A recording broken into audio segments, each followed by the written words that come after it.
بسم اللہ الرحمن الرحیم۔ السلام علیکم۔ بچپن میں تقریباً ہم سب کا جوں یعنی لائسیز کے ساتھ واسطہ پڑا ہوگا۔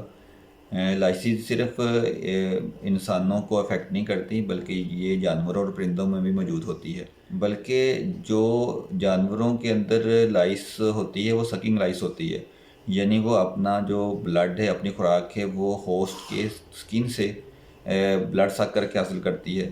اور پرندوں میں پائی جانے والی لائس موسٹلی بائٹنگ لائس ہوتی ہے، یعنی وہ پرندوں کی سکن کو کاٹ کر اپنی خوراک حاصل کرتی ہے۔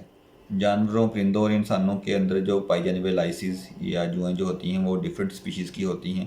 انسان کے سر کے اندر پائی جانے والی لائس کی 6 ٹانگیں ہوتی ہیں اور وہ ان کے ذریعے بالوں کے اوپر رینگ کر ایک جگہ سے دوسری جگہ جاتی ہے۔ ایک اڈلٹ فیمیل لائس تقریباً 6 انڈے روزانہ دیتی ہے اور یہ انڈے 7 سے 8 دنوں کے اندر ہیچ ہوتے ہیں اور اس میں سے بیبی لائس جو نکلتی ہے اور وہ فردر 7 سے 8 دن کے بعد اڈلٹ لائس بن جاتی ہے، اور ایک اڈلٹ لائس کی عمر تقریباً 30 دن تک ہوتی ہے۔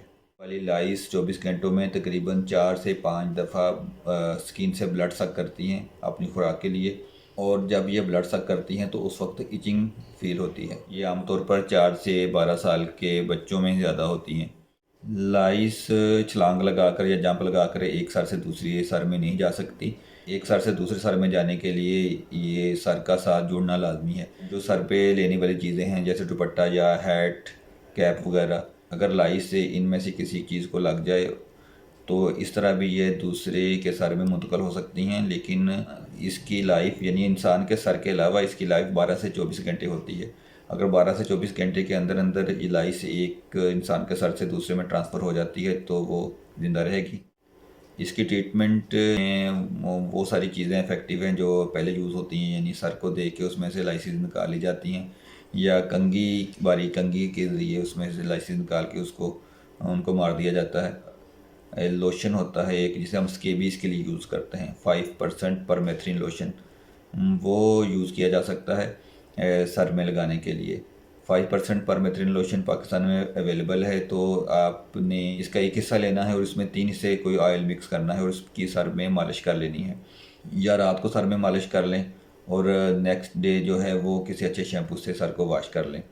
ایک دفعہ کرنے کے بعد اس کو 1 ہفتے کے بعد ریپیٹ کریں، کیونکہ جو یہ بیبی لائسز ہوتی ہیں اور لائس ہوتی ہیں اس کو تو یہ لوشن ان کو تو یہ ختم کر دے گا، لیکن جو ایگز ہوتے ہیں ایگز پہ یہ اتنا افیکٹیو نہیں ہوتا۔ تو 7 ڈیز کے بعد 1 دفعہ ریپیٹ کریں اور اس کے بعد تقریباً منتھ کے بعد اس کو ریپیٹ کر لیں۔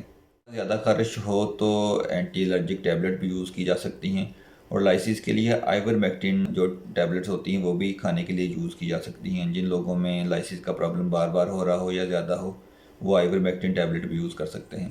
کچھ ممالک میں آئیورمیکٹن لوشن بھی اویلیبل ہے، لیکن پاکستان میں یہ اویلیبل نہیں ہے، اس لیے ہم آئیورمیکٹن کھانے کے لیے اور سر میں لگانے کے لیے پرمیتھرین لوشن ہی یوز کرتے ہیں۔ باقی آج کے لیے اتنا ہی۔ اپنا اور اپنے پیاروں کا بہت سا خیال رکھیں۔ اللہ تعالی ہمارا حامی و ناصر ہو۔ اللہ حافظ۔